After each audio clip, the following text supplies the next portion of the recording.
L'expansion se termine. C'est censé être les dernières. Je trouve que ça fait vraiment junior. Ouais. Elle s'est fait payer 25 000 par point. C'est sa courbe d'apprentissage. Ouais, En deuxième moitié de saison, c'est devenu exponentiel. Détroit est comme le mini Team USA, littéralement, parce que...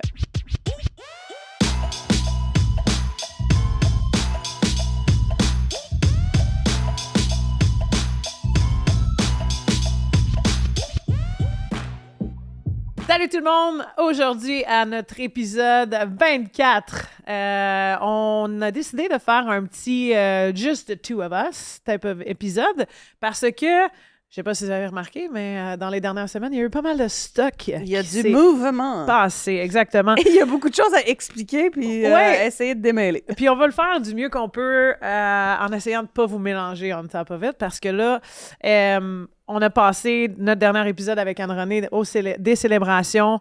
On était contents. On était contents d'avoir célébré ça en tant qu'équipe. Les fans, vous étiez magnifiques au rassemblement.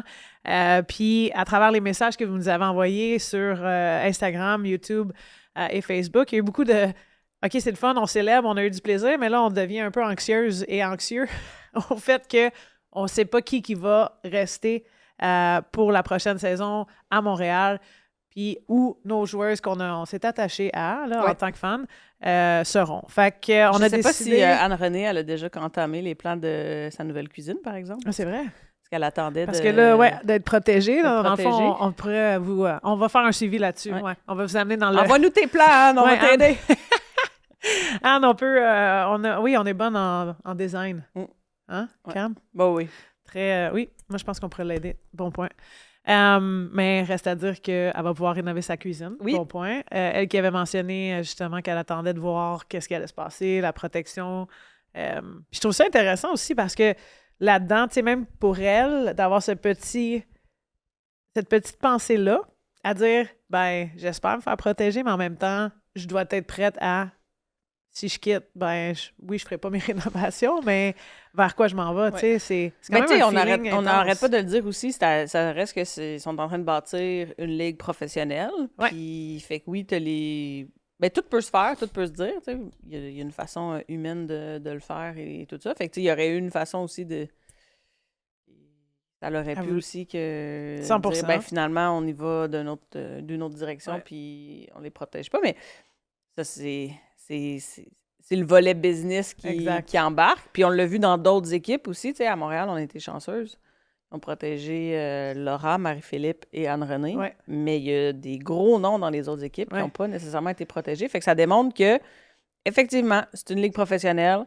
Oui, il y a des gros noms. Oui, il y a des grosses joueuses. Mais ça ne veut pas dire que juste parce que par ton nom, que tu es automatiquement protégé. C'est les meilleures décisions pour les équipes, pour les DG qui pensent ce qu'ils veulent amener, ce qu'ils veulent créer avec leur équipe. Fait que on va décortiquer tout ça. Oui, 100%. Puis tu sais, à travers ça aussi, il y a des conversations qui sont faites entre GM et joueuses aussi, à savoir c'est quoi le plus beau scénario qui pourrait arriver pour certaines joueuses. Il y a une compréhension des deux mondes aussi à travers ça. Fait que non, on va essayer d'expliquer le plus possible là-dedans. Puis, tu sais, même avant de rentrer dans les phases puis de qu'est-ce qui s'est passé aussi, tu sais, juste souligner qu'il y a eu beaucoup de changements aussi d'entraîneurs. Tu sais, puis même, ça s'est passé dans les dernières semaines, mais il y avait des choses qui se sont développées jusqu'à cette semaine aussi. Reste à dire que, bon, quand on engage quelqu'un, quand on se commet à quelqu'un, on a une philosophie, on pense qu'on va aller à un certain niveau avec un entraîneur ou avec un GM ou ces choses-là. Il y a souvent des façons aussi d'évaluer puis de dire, OK, ben, oups, ça faisait longtemps que je l'avais vu, ça faisait longtemps que je l'avais côtoyé, ou est-ce que c'est vraiment la bonne personne dans le bon rôle à la bonne place avec l'équipe dans laquelle, tu sais, qui ont fait. Je trouve ça intéressant que même certaines GM ont déjà fait, puis là, je pense à Seattle et Vancouver, ont déjà fait cette surévaluation-là, d'écouter, d'entendre des joueuses, de comprendre un peu comment c'était, qu'est-ce qu'ils ont besoin. C'est des joueuses aussi qui ont vécu dans les 3 dernières années dans la ligue professionnelle. On prend en considération leur feedback aussi beaucoup. Je te dis pas que c'est la seule raison pourquoi on aurait changé certains entraîneurs, parce qu'il y a une auto-évaluation aussi qui doit se faire. Là. Non, mais moi, je me questionne. Ça fait 1 an que tu es dans la ligue. Fait que c'est où que ça l'a pas bien été? C'est-tu parce que t'as mal vété ton coach originalement, par rapport au fit que tu voulais faire, par rapport à la personne que tu as mis en place. Tu sais, 1 an pour bâtir une nouvelle culture d'équipe, pour intégrer une ligue déjà établie avec 6 équipes déjà présentes les années précédentes, c'est pas beaucoup de temps. Fait que je trouve, tu sais, on tire-tu la plug trop vite? On a-tu mal fait notre job au départ en ayant cherché les mauvaises personnes qui étaient finalement pas assis dans les bonnes chaises au départ? Fait que moi, c'est ces questions-là que j'ai. Tu sais, je trouve que c'est un reflet de tout ça. Je pense pas que c'est juste un reflet sur la performance des coachs pendant l'année. Je pense aussi que c'est peut-être parce qu'on a mal évalué puis on a mal scopé initialement ça allait être quoi puis qu'est-ce qu'on voulait avoir. Puis, tu sais, là-dessus aussi, revenons à comment ça s'était fait l'année dernière. Ils ont quand même... On a su les marchés tard. On a su les GM un peu plus tard. Puis là, les coachs, c'était pas loin du camp là, quand que... Fait est-ce que potentiellement on était plus dans un scénario où ce qui était disponible a été le choix qu'on pouvait prendre versus... Puis on le voit un peu dans la Ligue nationale des fois, là, comme... je vais prendre l'exemple des Islanders. Je veux dire, Patrick Roy était là, puis là, il y a De Bauer qui est devenu available, qui est devenu attrayant pour certains. Puis là, tu prends une décision pour le futur d'une équipe versus... Puis c'est un gars qui est cop, qui était quand même décent puis qui avait une bonne, mais là, il descendait dans un creux de vague. Il y a eu des creux de vague en termes de performance dans ces 2 équipes-là. Est-ce qu'il y a des coachs qui sont devenus disponibles, qui n'étaient pas disponibles auparavant, qui sont plus attrayants maintenant ou attrayantes? J'ai hâte de voir qui c'est qui va prendre, qui va être confirmé dans ces 2 postes-là. En plus des 4 nouveaux postes aussi. Oui. Mais tu prends l'exemple d'un Chris Park, coach en chef de Boston. On n'a pas arrêté de vanter l'année incroyable que Boston a eue, qui est tout à fait des éloges par rapport au coach aussi, parce que lui, il est rentré, puis je pense qu'il a initié un changement de culture, puis un bon impact qui a fait partie de ces changements positifs-là. Fait que lui qui quitte, qui s'en va à Hamilton, je me dis, il y a peut-être quelque chose au niveau personnel qui était plus... Bon, c'est ça. Fait qui était plus attrayant d'aller vers ça. Fait que ça, pour moi, ça peut arriver. Mais n'empêche qu'on voit beaucoup, beaucoup, beaucoup de mouvements de staff. Puis, tu sais, on parle beaucoup des drafts d'expansion, le repêchage, tout ça qui amène beaucoup de mouvements à travers la ligue. Des nouveaux coachs aussi, ça amène beaucoup de mouvements dans les équipes avec les joueuses. Fait que ça aussi, ça va être intéressant de voir. Une fois là, que l'expansion se termine, cette année se termine, en guillemets. Oui, techniquement, c'est censé être les dernières. on va-tu aller chercher un petit peu plus de... Bien, c'est sûr qu'il va y avoir de la stabilité. C'est sûr qu'il va y avoir aussi une évaluation plus profonde, je te dirais, des circonstances de qu'est-ce que tu es capable de créer en tant que culture, en tant que système, en tant que, tu sais, comme GM et coach ensemble. Là, tu as parlé de changements, tu sais, on va juste les nommer vite, là. Chris Spear, je vais l'avoir, qui est allé de Boston vers Hamilton. Il y a Josh Skiba qui est allé, il était assistant coach à New York, qui est allé maintenant entraîneur-chef à Détroit. Il va y avoir des nouveaux entraîneurs qui vont être nommés. Il y a eu des rumeurs qui ont passé, là, mais Toronto se doit de sélectionner un coach. Je pense qu'ils sont en train de... Ça sera pas bien long, vous allez le voir. Les rumeurs sont que ça serait M. Pascal Réaume qui serait là. OK? Un autre Québécois qui serait dans le mix. Viendrait supporter ce soir-là. Un gars qui a été dans la AHL, un gars qui a été dans le développement des joueurs, un peu comme Chris Spear aussi. Donc, moi, j'aime ça parce qu'on veut développer la ligue, on veut développer ces joueuses-là, fait que ça fait du sens. Après ça, Troy, qui est allé à San Jose. Celle-là, je vous le dis tout, c'est un point d'interrogation que la Ligue a fait. Je comprends pas. Je trouve qu'on régresse à donner une position de GM et de coach à une personne. Parce que ce qu'il faut comprendre, puis ça on en discutait, là, c'est que le modèle de la Ligue fait en sorte que si tu es DG et coach, puis tu as une joueuse qui, exemple, a un problème avec le coach, techniquement, tu irais voir le DG, mais ton DG, c'est ton coach, et la personne qui gère ton DG, c'est la personne qui gère la Ligue. Fait qu'on s'entend-tu que je vais dire petit, entre guillemets. Ouais, t'as pas grand support ou bien réconfort à être entendu, écouter ou... Fait que tu fais quoi? Fait que moi, je trouve que c'est un jeu dangereux. Puis, on va se le dire aussi, moi, je fais juste lancer ça aussi, à quel point est-ce que Troy, c'est une belle récompense pour ce qu'il a fait dans les 3 dernières années. Non, je suis d'accord. Moi, j'ai hâte de voir. Je pense qu'il écoute notre podcast, fait que je me permets de poser la question.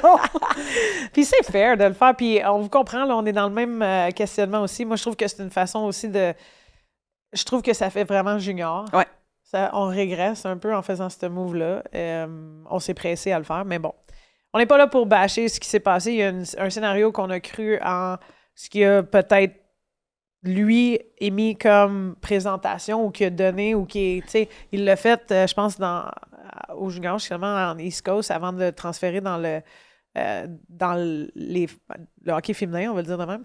Puis qui il est devenu à travers le hockey féminin aussi. Fait qu'il y a un peu d'expérience là. Il a développé des équipes un peu partout. Peut-être que c'est, je veux plus coacher puis je veux faire un rôle de DG qui est tout à fait normal puis qui est compréhensible. Exact. Mais dans ce cas-ci, prends la job de DG puis trouve-toi un coach en chef. Je me demande s'il va pas avoir comme un mouvement qui va se faire à travers ça. Ben, fait que ça, c'en est un. Là, après ça, ils vont continuer à nommer, dans le fond, les coachs pour les expansions. On en connaît 2 officiellement. Jess Kiba à Détroit, comme l'a dit, Spear à Hamilton. Les GM aussi qui sont là. Ben, on avait nommé une coupe. On avait eu des bons guests. J'avais dit que Megan Duggan elle devrait être dans le scénario.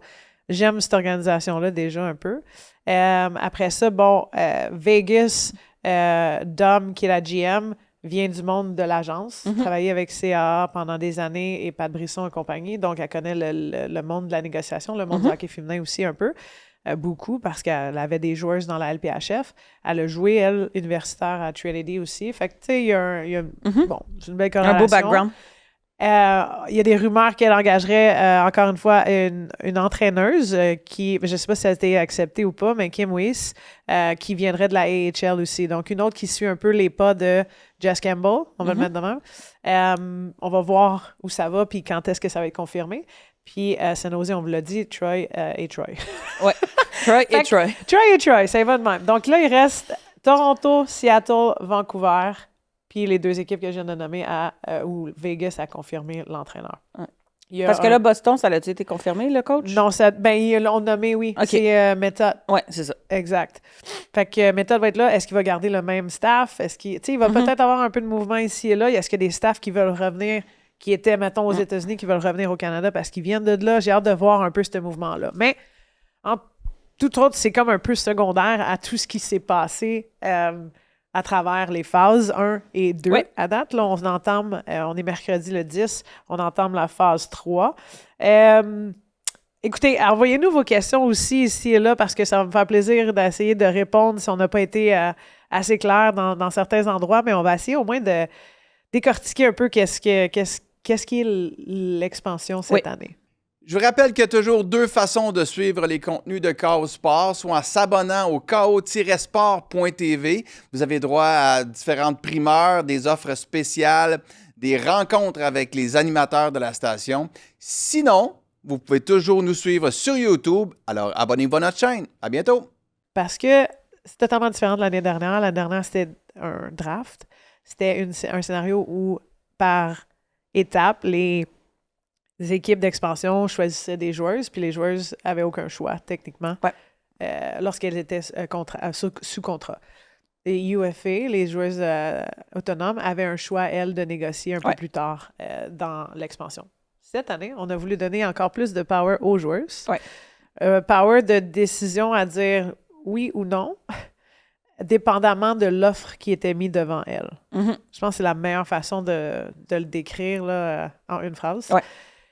Dans la phase 1, c'était la protection, comme on l'a vu l'année dernière. Même chose. Les équipes ont protégé leurs joueuses. C'est là que tu disais, il y a eu des points d'interrogation. Du côté de Montréal, on est allé avec les 3 joueuses qu'on s'attendait.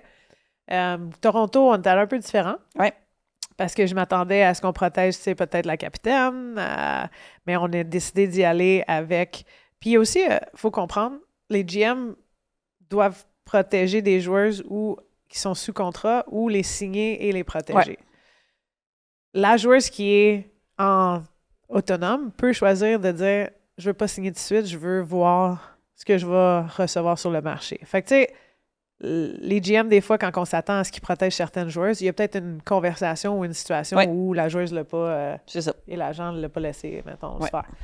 Fait que là, à Toronto, on est allé avec une gardienne, 2 défenseuses.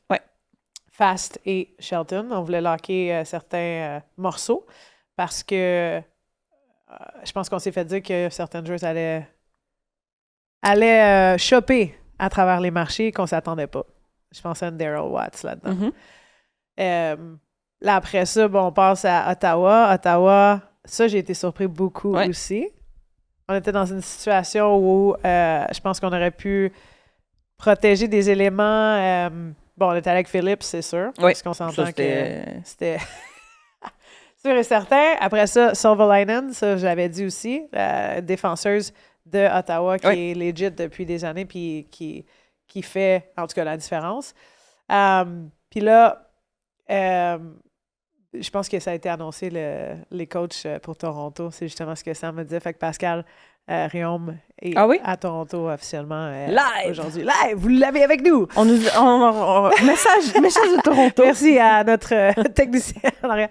Puis après ça, il y avait Clark, il y avait Jenner, il y avait Rebecca Leslie dans ma tête. Qui ont été... Puis là, quand je dis Clark Jenner, on dirait que moi, Jenner et Leslie ont été tes éléments les plus menaçants et constants cette saison. Tu regardes ta capitaine aussi. Bon, il y a un côté degré qui est dans sa carrière un peu plus tard que potentiellement Rebecca. Tu sais, il y a des éléments qui sont là ou pas. Mais le fait qu'il n'y ait même pas eu de legit conversation à savoir si elle allait potentiellement la protéger ou pas, pour moi... reste à dire que je sais pas si on a bien fait les choses. Ouais, puis tu te poses la question aussi, est-ce qu'une Leslie sans Jenner va être la Leslie qu'on a vue cette année? Et voilà. Versus une Jenner sans Leslie qu'on a vue en maintes reprises plus tôt. Qui nous a prouvé, prouvé wrong là, chaque année. Qu'elle pouvait performer sans nécessairement avoir une joueuse comme Leslie à ses côtés. Exact. Fait que moi, c'est là mon bémol. Puis elle avait toutes les intentions du monde de vouloir rester à Ottawa, de vouloir finir sa carrière à Ottawa. Ses enfants étaient à l'école là, tout le kit, et ça avait été dit, là. Ouais.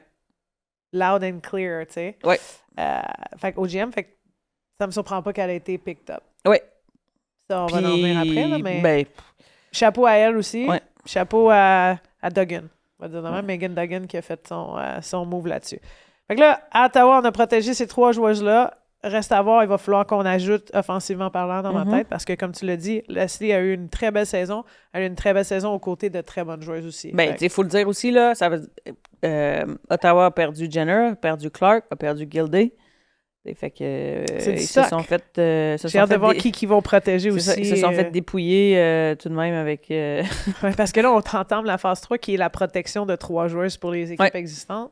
Et l'addition de 3 autres joueuses pour les équipes d'expansion aussi. Ouais. Fait que là, il va y avoir encore plus de mouvements. Après ça, on tasse vers Toronto, je l'ai dit, gardienne de but, 2 défenses. Après ça, on s'en va à Vancouver. C'était ce que je m'attendais. Ouais. Nurse, Jakes, Mashmeyer. Seattle. Là aussi, j'ai un point d'interrogation solide parce que dans les conversations, dans le média aussi, encore une fois, un peu comme Jenner, est-ce qu'on a eu peur des joueuses un peu plus vieilles pour les GM? Et à penser que d'autres GM n'allaient pas aller les chercher, même si c'est des joueuses de concession, mettons. Ouais. Là, on a parlé de Jenner. En ce moment, vous l'avez deviné, moi, je parle de Knight. Ouais. La GM ne s'attendait pas à ce qu'elle se fasse pick-up, mais dans ma tête, c'est une fille de marché. Ben oui. N'importe quelle franchise, n'importe quel marché va bénéficier d'avoir une star comme n'importe ça. Quelle équipe, surtout qui veut bâtir sa culture d'équipe, qui veut venir créer... Les autres, ils partent de zéro, là. Qui veulent attirer des autres joueurs aussi, là. Pensez-y, là. Tu sais, je veux dire, elle n'a pas nécessairement Bon, tu protèges Carpenter, parfait. Tu protèges une gardienne de but, Murphy. Oui, Murphy. Puis là, après ça, tu as le choix entre, une défense ou un autre joueuse d'avant. Puis là, tu sais, tu te fais dire aussi, Barnes ne veut pas se faire protéger. Bilka veut pas se faire protéger. Tu sais, il y a une couple d'éléments, je suis quand même, peut-être garde l'expérience, là, tu sais, protège un autre. Tu protèges Wilgren. Wilgren, c'est ça. Il y a un potentiel dans Wilgren, je le comprends, il y a un futur. Elle s'est améliorée cette année encore une fois. Elle a bien fait, OK? Elle est dans le programme ici. Là. Mais penses-tu que Wilgren se serait fait ramasser par les autres équipes? Pas aussi vite. Je pense pas. Je pense qu'on aurait pu avoir une situation où on aurait pu la protéger ou la signer en phase. Exact. En phase maintenant. Fait que, dans le scénario qu'on a, Heather Knight s'est fait picked up. Elle qui voulait finir sa carrière à Seattle, qui se donnait aussi à 2-3 ans de pouvoir le faire. Puis là, je vais juste faire un comparable. Là. C'est comme si on jouait un peu à la loterie en disant « Ah, Pou se fera pas picked up parce que l'année, on a vu une blessure ou peu importe. » C'est ça. N'importe qui a la chance de mettre la main là-dessus, je suis désolée, tu craches-tu 2 fois? Exactement. Même principe avec... En tout cas, fait que ça s'est passé comme ça, puis c'est pour ça que Seattle, dans le fond, la GM, elle s'attendait pas à ce que Hillary Knight se fasse picked up par Vegas. Vegas qui est allé faire une situation aussi qui est un peu intéressante parce que je pense qu'il y a eu une confusion à travers la Ligue. Je vous mets un bémol là-dessus parce que je pense qu'on pourrait voir Hillary Knight ailleurs d'ici la fin du draft. À suivre. Je vous lance ça.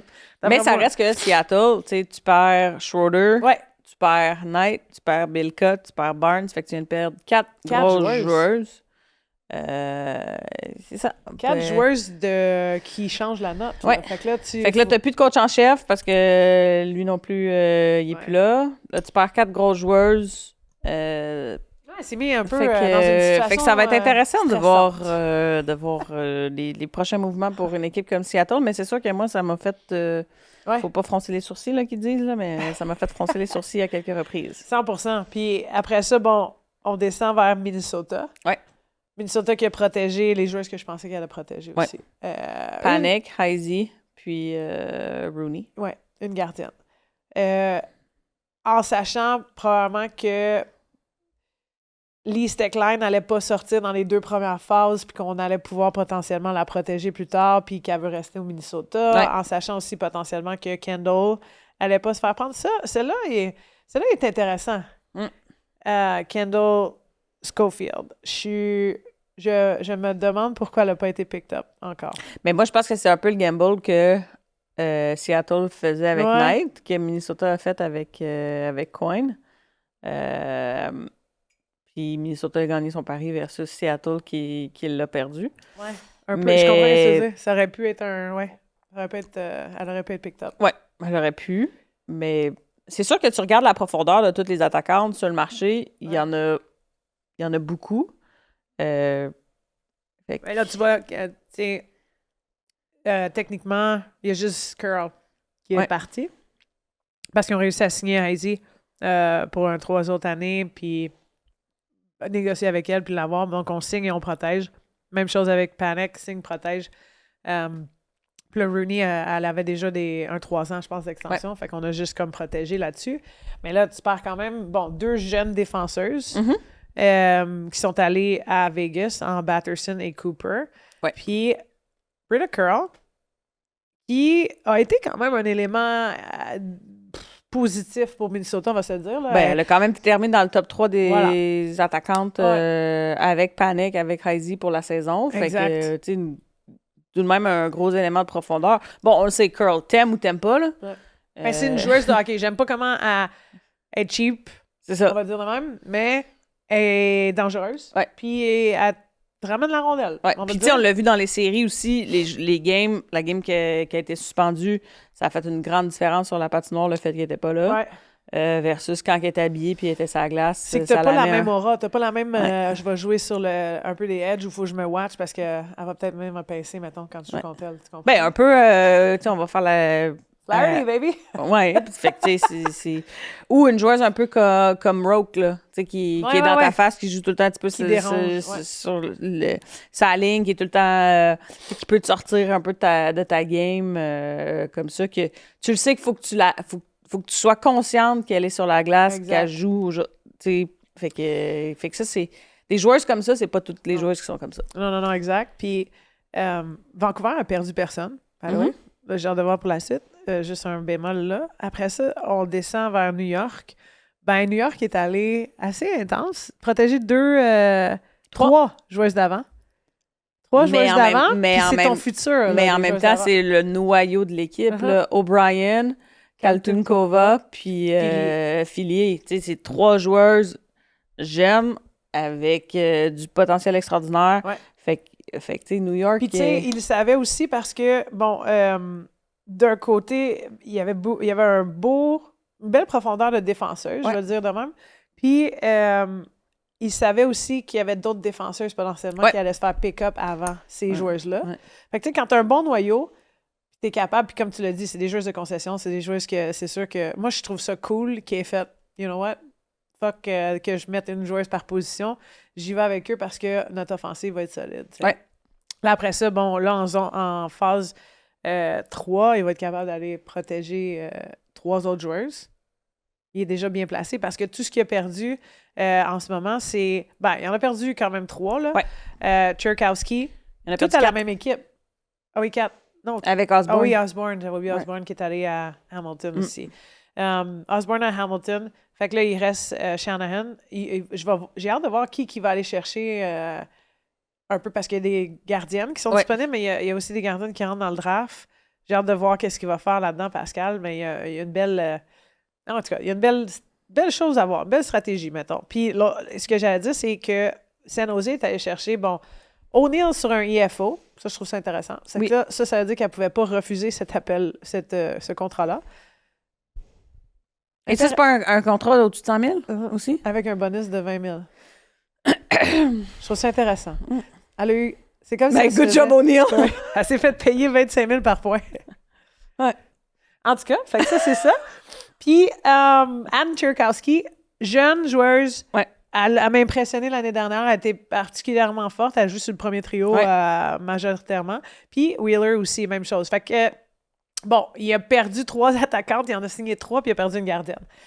Il n'a pas perdu ses défenses, tu comprends? Non, en termes de New York. Fait que son pari, je pense qu'il s'en allait dans la bonne direction là-dedans. Puis là, ce qu'il va être capable de protéger. Puis là, quand je dis protéger, c'est que tu peux aussi aller signer une joueuse et la protéger là, d'une autre équipe. Fait que reste à voir comment ça va se passer pour New York. Mais ouais, c'est... je trouvais ça intéressant de San Jose qu'on offre ce IFO-là. Hamilton n'a pas utilisé son IFO. Vegas... Je sais pas c'est qui le IFO, mais je pense que ça a tombé à être Hilary Knight. OK. Puis au niveau de Détroit, c'est Watts qui a eu le IFO. OK. Fait que ça, c'est des joueuses de franchise, mettons. Puis... Mais la dernière équipe qui restait aussi, c'est Boston. Oui, Puis Boston a seulement perdu Alina Mueller. Ouais. Fait que Mueller, dans le fond, on a protégé Wynn, Keller et Frankel. Fait que eux, tu vois... À l'inverse de New York, les autres, ils ont été avec la défensive, puis New York était avec l'offensive. Mais c'est normal, moi aussi, j'aurais fait la même affaire. C'est sûr qu'elle allait se faire pick-up. Puis, comme j'ai dit, rien contre les défenseuses de New York, mais ils étaient comme un layer plus bas. Fait que tu le sais qu'ils partiront pas trop vite. Fait que c'est quand même brillant. L'autre côté, un peu similaire, on est allé avec les 2 défenseuses, puis là, on se disait qu'il y aurait peut-être une chance qu'on va pouvoir protéger Muller ou qu'elle va dire non. Ouais. Puis c'était un peu ça le but, mais je pense que l'aspect de Chris qui s'en va à Hamilton et l'offre ensemble a potentiellement convaincu Muller de s'en aller vers Hamilton, tu sais, en sachant qu'elle a joué pour ce gars-là. Mais c'est ça, exactement. Exact, il y a une différence entre OK, je signe en sachant pour qui je vais jouer, puis c'est quoi son style, parce que tu l'as vécu toute la saison dernière. Oui, exact. Puis selon moi, ça devait être très positif à voir les résultats qu'ils ont eus. Ouais. Fait que tu as l'opportunité de pouvoir continuer ça dans un marché comme Hamilton aussi, qui, je pense, va être un très bon marché. Ben, à date, oui. Là. Fait que... Regarde bien. Ben oui, effectivement. Fait que non, tu sais, c'est... Mais pour Boston, c'est quand même pas si pire aussi. Je veux dire, t'as Tapani qui est encore là. T'as... les joueurs qui sont encore là et qui veulent rester ou revenir à Boston, bon, ben, t'as Eldridge, j'ai hâte de voir qu'est-ce que ça va faire là, parce qu'elle qui est arrivée un peu plus tard dans la saison avec le trade avec Shafsel. Là, t'as Tapani encore, qui est une joueuse de centre. Encore, tu sais, Rattray, t'as encore une couple de joueuses. Puis on pourrait voir aussi ces joueuses-là qui sont un peu plus tard dans leur carrière, qui veulent revenir, que ce soit à Toronto, que ce soit à... Tu sais, comme ces équipes-là, ils vont titiller un peu, je pense. Ils vont être capables d'aller chercher des joueuses d'expérience, potentiellement, qui veulent revenir à la maison. Reste à voir ce que Marmer, qui est la GM de Boston, va devoir faire pour attirer maintenant sa nouvelle offensive avec ce nouveau coach-là, qui devrait être quand même semblable en termes de style, je crois, à Spare.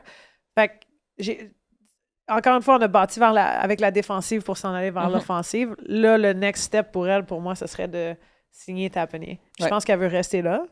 Fait que si tu as l'occasion de vouloir avoir ça, ben ce serait mon next move pour la protéger. Puis après ça, protéger ou signer d'autres amants. Donc là, on a fait le tour un peu de qui est où. Là, juste pour faire une récapitulation, San Jose est allé chercher Tchaikovsky, Gilday, O'Neill, Schroeder et Wheeler. Ouais. J'adore Gilday, j'aime Schroeder. Les deux autres vont être pertinentes, deuxième trio, potentiellement, voire deuxième, troisième trio. Là, il va falloir qu'il aille chercher quelque chose, soit dans le draft, qui va être big pour combler ou aller chercher de l'offensive à mon humble avis, et des défenseurs. Oui. Après ça, tu regardes Hamilton. Je pense que je vais y faire en dernier parce que, OK, on va y aller avec Vegas. Vegas qui est allé chercher Aaron Ambrose, on n'a pas parlé, et Skamura, nos deux joueuses de Montréal. Nos deux joueuses de la victoire qui ont quitté. Parce que oui, on a parlé de Pooh, Stace et Anne, mais c'est ça. On a perdu, dans le fond, une attaquante qui a été solide cette saison. Oui. Puis je m'attendais à ce qu'elle se fasse pick-up. C'était comme clair dans ma tête, tristement, parce que bon, on pouvait pas la protéger puis la garder trop vite, mais c'était sûr qu'il y avait quelqu'un qui allait être intéressé en elle. Puis ça fait du sens. Une joueuse de profondeur, une joueuse qui tu peux mettre dans n'importe quelle situation, qui a été capable de performer, qui a des fois été jouée sur le premier trio, qui a démontré qu'elle était capable de marquer. T'as fait un tour du chapeau, que tu la mettes en mise au jeu en situation défensive quand tu es en train de... Elle est stable, elle est solide, elle 6 contre 5 en fin de game, des 5 contre 3 en désavantage numérique. Fait que pour moi, Skamura, c'est vraiment c'est un couteau suisse bien aiguisé. Là. Exact. Puis c'est parfait pour débuter un roster, tu comprends? Oui. Puis la personnalité aussi, qui selon moi, c'est une leader, puis on a appris à la connaître un peu plus cette année aussi avec les Olympiques. Son éthique de travail, sa rigueur, le fait qu'elle pense à l'équipe.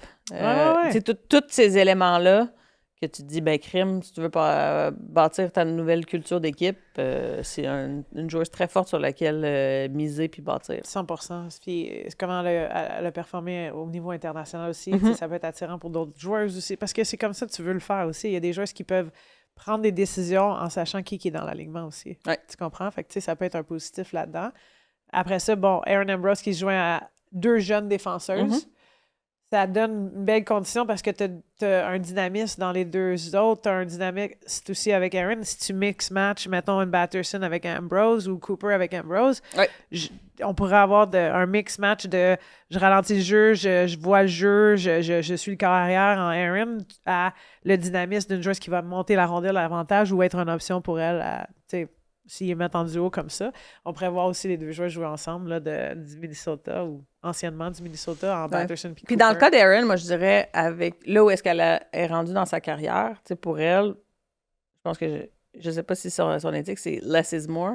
Dans le sens où est-ce que il faut pas qu'elle soit dans une situation où est-ce qu'on lui demande de donner autant et de jouer de la même manière qu'elle jouait il y a 5 ans.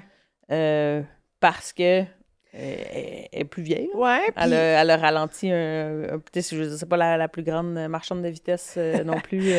Sauf qu'elle a énormément d'intelligence. Donc c'est de venir miser sur ces facettes-là, ces forces-là, puis de venir dire sois solide de la manière dont tu es capable de jouer. Et on veut pas que tu deviennes la joueuse flamboyante. T'as pas besoin de faire ça. Fait qu'en ayant 2 jeunes défenseuses comme ça, je trouve que ça va permettre de pouvoir l'utiliser comme fondation, comme pilier, sans non plus s'attendre à ce qu'elle va vous faire des feux d'artifice. C'est quand même ta stabilité versus ton power offensif. Exact. Puis c'est excellent pour ces 2 autres joueuses-là. C'est excellent pour elle aussi. Je trouve qu'elle tombe dans une situation où elle aurait aimé rester à Montréal, mais en même temps, c'est excitant aussi de débuter quelque chose de nouveau. Puis elle s'attendait à potentiellement bouger. Fait qu'elle avait déjà fait un peu ce deuil-là, I guess. Bon, on a eu une belle saison, ça a bien été. Ça fait 7 ans que j'étais à Montréal. Je suis peut-être due pour quelque chose. Je pense que d'avoir gagné cette année permet aussi de quitter en se disant j'ai accompli ce que je voulais accomplir à Montréal. Versus, mettons qu'elle aurait quitté l'année passée, au draft l'année passée. Ça aurait été je pense que là, tu aurais un peu plus le sentiment du devoir inachevé versus cette année où est-ce que tu peux dire bon, check in the box parce qu'elle considère Montréal un peu comme sa deuxième maison. Fait qu'elle peut se dire, crime, je peux partir la tête haute de Montréal. Ah, oui. Puis, fait que je pense que mentalement aussi pour elle, le transfert se fait bien. Exact. Puis je pense que c'est quelque chose qui, comme j'ai dit, excitant, nouveau, Ouais. peut redevenir aussi un peu à... Elle va peut-être essayer de jouer différemment un peu. Il y a peut-être des moments, tu sais, pas à cliquer avec quelqu'un d'autre versus un système dans lequel elle est habituée de jouer aussi, tu sais, dépendamment qui l'entraîneur sera là-bas. Puis Hilary Knight qui est là pour le moment. On va laisser comme ça. Je sais pas si ça va bouger ou pas. Les rumeurs sont quand même assez fortes à dire qu'elle sera peut-être pas à Vegas, mais si elle est là, c'est ça, fait que, pour c'est un beau move. Il y en a aussi, probablement d'entre vous qui ont vu, là, comme Karel le mentionnait, que Knight était envoyé à Détroit. Là, fait que c'est de ça dont on parle. Mais pour l'instant, c'est juste des rumeurs. C'est pas rien d'officiel. Rien de confirmé par la Ligue qui a été établi. Exactement. Fait que, mais que ça le soit, on va embarquer là-dedans. Mais bon. Ça nous amène à Hamilton et Détroit, Cam, qui pour moi ont été les marchés, ben, je pense, peut-être pour les joueurs, ont été les deux marchés les plus attrayants d'une façon où, en sachant que Megan Duggan qui est allée chercher Chris Spear, déjà là, boom, Hamilton a comme jumpé dans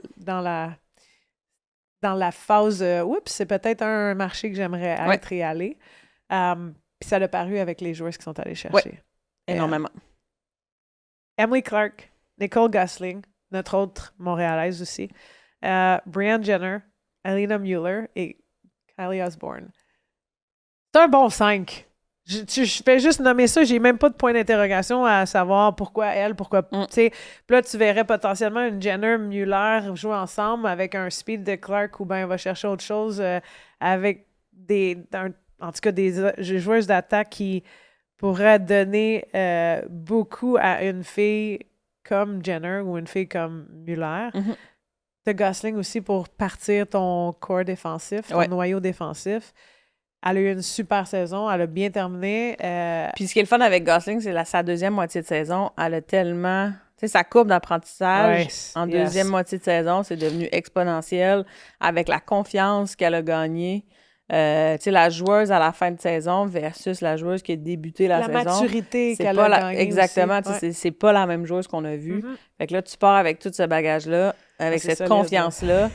Crime, pour moi, sky's the limit. Puis, tu sais, dans les trois attaquantes, Clark, Jenner, Mueller, tu sais, c'est pas des attaquantes flamboyantes. Tu sais, c'est pas les top 10 des buts les plus beaux. Mais ça travaille, ça l'arrête jamais. C'est l'éthique de travail, le jeu, autant à l'offensive qu'à la défensive. De jouer sur 200 pieds, tout ça, ça fait en sorte que tu as 3 piliers offensifs sans nécessairement que ça soit glamour. Mais tabarouette, ça va être dur de jouer. Ils sont difficiles à jouer contre. Là. Duggan, elle a joué contre ces 3-là. Oui. Au point de vue international, elle sait qu'est-ce que Jenner... Exactement. Elle sait qu'est-ce que Clark, elle sait qu'est-ce que même Mueller est capable de faire. Elle les a vus évoluer aussi là-dedans. Elle qui a été proche de la Ligue comme consultante depuis... avec Campbell pour justement les arbitrages et les suspensions. Mais là, j'ai hâte de voir comment ça va se passer là-dedans parce que ça, c'est un autre sujet. Mais littéralement, elle sait qu'est-ce qu'elle peut obtenir de ça. C'est une joueuse aussi qui était intense. Autant elle pouvait jouer up le line-up là, en Megan Duggan, qui était, mettons, au 3e trio. Elle a pris les rôles qu'il fallait qu'elle prenne avec équipe USA aussi. Belle maturité. Fait que je comprends les pics aussi qui a été fait. Puis là, la dernière, que je dirais, mini Team USA avec Watts, qui s'en va à Détroit. On l'a dit, Watts qui a été la première à être signée par Manon Réaume et Josh Skiba. Skiba, il a été un coach exceptionnel tout au long de sa carrière, gang. Moi, j'ai coaché avec lui quand il était à Colgate. On a commencé ensemble là-bas. Il était à Niagara University avant. Il est arrivé à Colgate, 3 ans là-bas avec lui. J'ai adoré ce gars-là. C'est un gars qui est fou au niveau des habiletés individuelles, au niveau du développement des joueuses. Il a eu son opportunité en tant qu'entraîneur-chef à Union aussi pendant des années. Il est allé rejoindre Fargo dans les 2 dernières saisons à New York. Puis là, il obtient le rôle d'entraîneur-chef à Détroit. Fait que pour moi, il y a un résumé qui est parfait aussi. Autant avoir des équipes que tu travailles vraiment fort à les amener ailleurs. Union était une école que tu n'avais pas de scholarship pendant des années aussi, pas pour dire rien, mais ces joueuses-là ont été exceptionnelles. Le programme a mieux fait. à travers où c'est toujours développé, même dans le temps que Julie Chu était là aussi comme assistante coach. Fait que, ça pour dire qu'il y a le knowledge, c'est l'assistant coach de l'équipe américaine aussi. Mm-hmm. Tu vas chercher Kayla Barnes, tu vas chercher Anna Bilka, tu vas chercher Curl. Puis là, tu signes, comme j'ai dit, Watts en premier, qui est un peu ton élément où tu veux recevoir ça. Puis Comfort qui vient compléter le tout. Comfort qui est cool aussi, un petit bémol. Les frères et sœurs jouent maintenant à Détroit ensemble. JT Comfort qui est à Détroit pour les Red Wings. Jesse qui s'en va là aussi. Je trouve ça le fun. Première fois qu'on voit ça à date parce que Batterson n'a jamais été à Ottawa en même temps que son frère. Ouais. Et Greg, qui est à Montréal, mais son frère est à Ottawa aussi. Ça aurait pu être le duo. Qui est à Boston. Et Newhook, Boston. Voilà, et Montréal. Alex Newhook qui est à Montréal. Exactement. Fait que, tu sais, c'est la première fois qu'on voit le duo en tout cas, même ville. Petit truc le fun. Mais quand je regarde ce 5-là aussi, c'est un 5 qui est, offensivement parlant, assez steady. Mm-hmm. Maintenant, il va falloir qu'il aille chercher des défenseuses et une gardienne de but, par contre. Parce que, autant Hamilton doit faire ça aussi, là, aller chercher quelque chose au niveau d'une gardienne, parce qu'on l'a vu là, dans la Ligue, les gardiennes de but changent un peu tout. Oui. Fait que si tu as une gardienne qui est capable de te donner, puis là, de ce que je vois, il y a quand même Hensley qui est disponible encore. Mm-hmm. Il y a quand même une couple de gardiennes qui étaient de second plan qui ont joué ici et là. Même, je pense à... On a protégé Murphy, mais Shanahan, est-ce que New York va la protéger? Est-ce qu'elle était trop jeune? Est-ce que quelque chose a bougé? Est-ce qu'une gardienne qui... En tout cas, j'ai hâte de voir qui va aller chercher quoi. Ouais. Ça pour dire, Détroit est comme le mini Team USA, littéralement, parce que on est allé chercher des joueurs qui étaient dans l'équipe. On est allé chercher des... Jean Curl va changer la note, mais après ça, tu as de la rapidité, là. Tu sais, je regarde ça, là. C'est 5 joueurs qui transitionnent rapidement. C'est 5 joueurs qui aiment avoir la rondelle sur leur palette, mais qui patinent comme des... Autant Barnes que Bilka que Watts.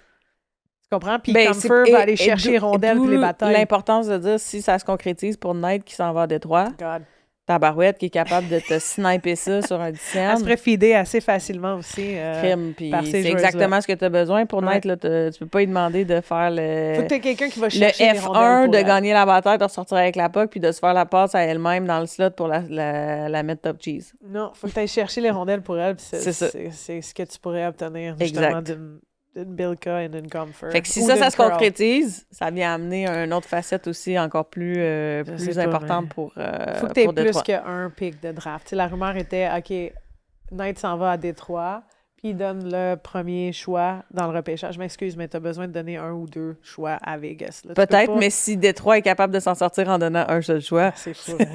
Detroit for the win! Non. Fait que ça résume un peu... où on en est maintenant. On a parlé des 3 protégés dans chaque équipe. On a parlé de... Ben oui, on peut y aller dans ça. Je vais juste dicter un peu les phases aussi. Là. Dans le fond, les 3 protégés phase 1. Après ça, les expansions ont signé 5 joueurs chacune. Là, on rentre aujourd'hui, OK, dans la phase 3 du 10 au 12 juin. Ouais. Fait que là, quand on parlait, c'est juste qu'on a... On a mis des journées et des semaines pour avoir des négociations, pour avoir des performances ou des communications, ou comme je l'ai dit, des avantages un peu aux joueurs à pouvoir prendre des décisions par elles-mêmes, même s'il y a des contextes où, si tout le monde dit non, à un moment donné, on trigger un système de roster qui se doit que dès que l'équipe te dit « Non, on te pique maintenant dans cette phase-là de 2-3 heures, t'as pas le choix d'y aller. » Fait qu'il y a quand même un peu ce scénario-là, mais habituellement, il est dans les fins des phases. Ils l'avaient à la phase 2. Ils l'ont appelé le Roster Foundation Alignment, ou je sais pas trop. Puis ça, c'était un trigger que pendant 2-3 heures, si Vegas, admettons, n'avait pas terminé de ses joueuses, ou qu'il y avait juste eu 4 joueuses, mais là, il revenait dans la liste de 20 joueuses et devait aller chercher une joueuse, même si la joueuse avait dit non, mettons, avant. Mais on essaie de ne pas faire ça parce que tu veux des joueuses qui veulent être dans ton marché aussi. Fait que du 10 au 12, comme je l'ai dit, c'est toutes les équipes qui peuvent négocier avec les UFAs. Okay? Ça, c'est un. Après ça, il y a aussi le contexte que les équipes existantes, quand on parle de UFAs, peuvent confirmer des... Dans le fond, tu n'as pas besoin de parler au contrat, mais tu peux protéger une fille sous contrat. Et tu peux parler à tes UFA pour leur offrir un nouveau contrat et les protéger. Et des UFA d'ailleurs. Oui. Donc, il y a des joueuses qui sont disponibles en ce moment dans tous les marchés que, mettons, Montréal pourrait signer et la protéger à Montréal. OK? C'est des options. Là, c'est le gauntlet. Exactement. Fait que les expansions, eux, vont pouvoir aussi additionner 3 joueuses qui va les amener à 8. Fait que là, dans cette phase-là, tout le monde parle à tout le monde. Tout le monde essaie de signer tout le monde. Puis là, les joueuses ont le contexte à dire quelle est l'équipe moi je veux signer avec ou vers qui je m'en vais après que cette phase-là soit terminée parce que tu vois les ouvertures. Ça, je l'ai dit, 2 jours de temps.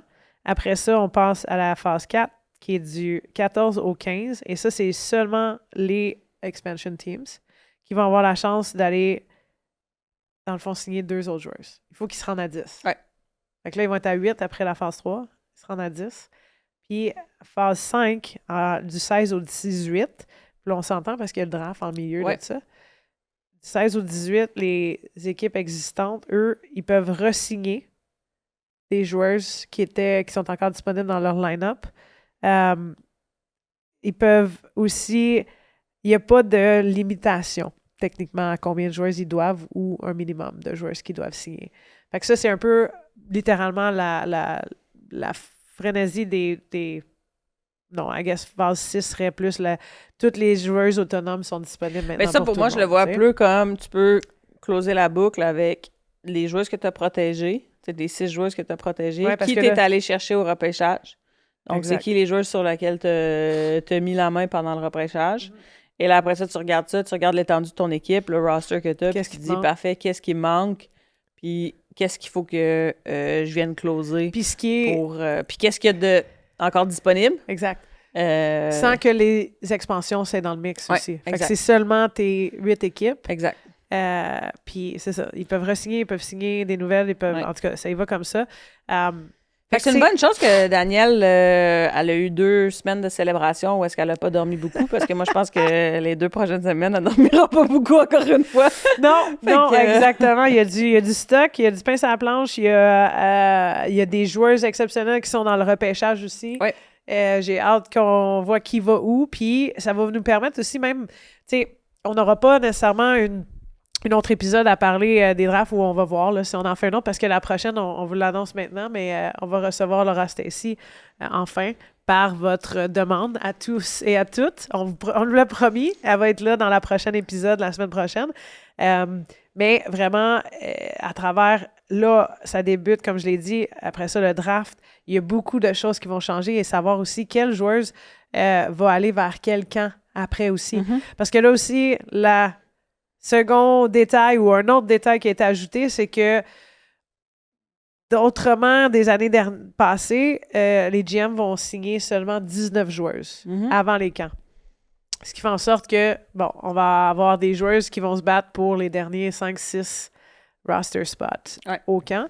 On va probablement aussi annoncer, j'ai hâte de voir, mais on devrait avoir 24 SPA aussi, qui serait différent. Donc, on ajouterait un autre joueuse. SPA étant? Un Standard Player Agreement, donc un contrat officiel. Donc, on aurait, encore une fois, une joueuse potentielle de plus que l'année dernière sous un vrai contrat versus, je pense que c'était 23 joueuses sous contrat, plus les 3 réserves. On pourrait potentiellement passer à 24 joueuses plus les 3 réserves. Fait que ça donne une liberté d'avoir une ou 2 joueuses de plus qui sont toujours sur des contrats qui peuvent rentrer in and out.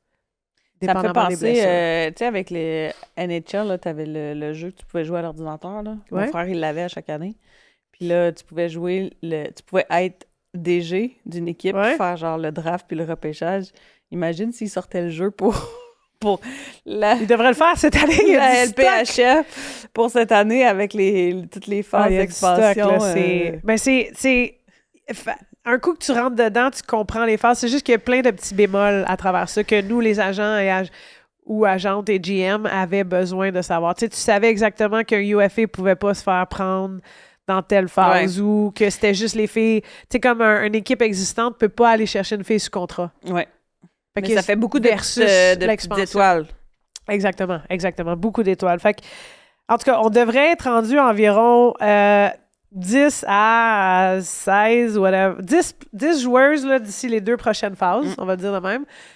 Puis il n'y a pas de, comme j'ai dit en phase 5, il n'y a pas de nombre minimal pour les joueurs qui peuvent signer avec les équipes existantes. Fait qu'on devrait avoir une meilleure photo, je te dirais, de l'alignement et à quoi ça va ressembler, puis quels seront les besoins pour les GM.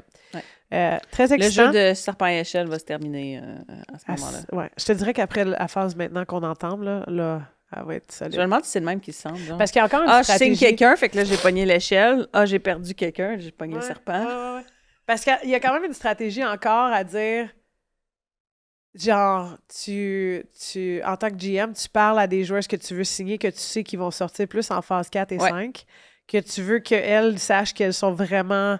On est très intéressés, reste avec nous. Il y a encore cette stratégie-là qui est là, ici, en ce moment, avec des joueurs qui font partie de leur... le jeu de coulisses est très, très, très 100%, important. Puis en même temps, de savoir que, il y a des joueurs qui vont se faire signer, qui vont se faire signer avant des joueurs qu'on a déjà dans l'alignement, mais sachez qu'il y a probablement une stratégie là-dedans à dire, je sais que cette joueuse-là va se faire piquer par une autre équipe, fait qu'il faudrait que j'aille la chercher maintenant.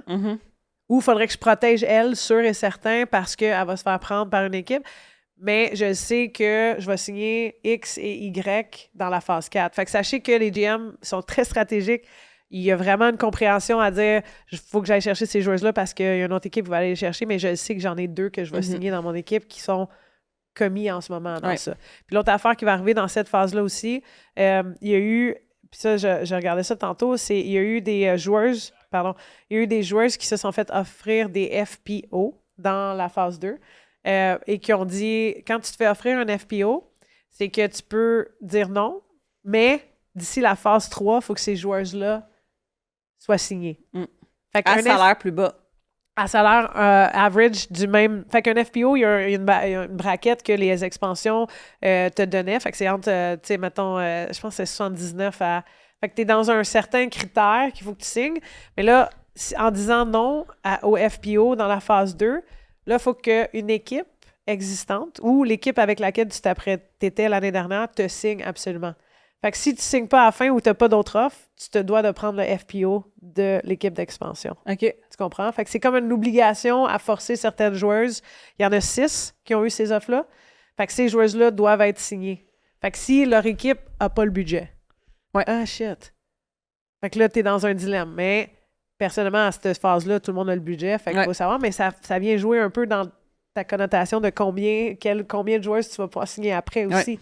Est-ce que tu te menottes ou pas? Fait que ça va être très intéressant, mais ça, c'est une autre chose à garder en tête. Fait que 6 joueuses... C'est le fun parce que, tu sais, il n'y en avait pas beaucoup de choses à garder en tête. Là, fait que ces joueuses-là... C'est le fun d'avoir un autre. Mais ces joueuses-là, ça devront d'être signées aussi. Fait que ça pourrait aussi expliquer pourquoi on a signé une joueuse plus rapidement qu'une autre. C'est simplement comme ça. Fait que nous, honnêtement, Cam, on vient de faire un 52 minutes à peu près de expansion, de draft. C'est excitant, c'est stressant. Oui. On vous comprend, les fans. Il y a beaucoup de fans d'Ottawa que j'ai vus sur les réseaux dire « Mais voyons donc, qu'est-ce qui se passe? » Parce qu'ils ont perdu leur capitaine Clark et Gildé. Écoutez, ils vont peut-être être capables d'aller chercher des choses. Vous allez vous réadapter à votre nouvel alignement, à ces joueuses-là. Puis là, sachez aussi que, comme Camille l'a mentionné, ça devrait être la dernière fois qu'on a une volerie d'expansion. Oui. On voulait se rendre à 12 en 5 ans. On s'est rendu à 12 en 4 ans. Je comprends pourquoi on a fait ça aussi, parce que comprenez que les joueuses de franchise qu'on a nommées, que ce soit Poulin, Knight, Kendall Coyne, Jenner et compagnie, ne sont pas au début de leur carrière non plus. Fait que c'est mieux de le faire plus vite que plus tard. Ouais. Puis en même temps, cette année, on reçoit un boost de draft, joueuses qui vont être de grade, on va dire A, là, qui vont faire aussi partie du noyau de certaines équipes. Et point de vue logistique aussi, ben là, tu as plus d'équipes dans l'Ouest. Voilà. On le sait que ça a été un facteur au niveau du avoir voyagement. Une division Ouest, une division Est. Qui a amené des casse-têtes pour des équipes. Ouais. Fait que ça. Fait que énormément de mouvements. Dans la prochaine phase, on nous pose la question, qui tu protégerais, toi, pour Montréal? Ben écoute, c'est un no-brainer. Premièrement, de protéger les 3 qu'on a protégés. Là, maintenant, avec ce qui nous reste, j'ai un dilemme. Parce que là, tu as Abby Rock qui est encore là, que tu pourrais offrir un contrat et signer. Après ça, moi, personnellement, c'est sûr que je vais chercher Flaherty. Oui. Je la signe et je la protège. Puis là, reste à voir si tu vas chercher un autre UFA qui est disponible, qui serait intéressé au marché de Montréal.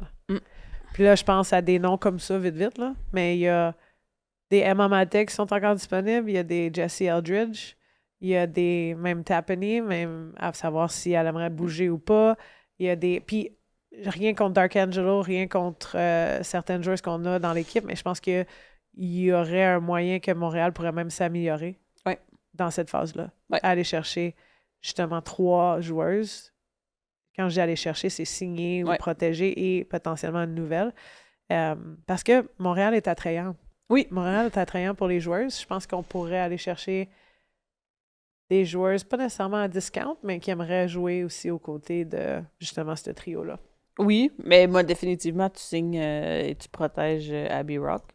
Mais je trouve ça intéressant de dire, y a-t-il une autre attaquante sur le marché présentement qui te permet de venir combler un peu la perte de Skamura? Parce que d'un point de vue offensif, en termes de points, tout ça, tu as besoin d'aller chercher cette profondeur-là.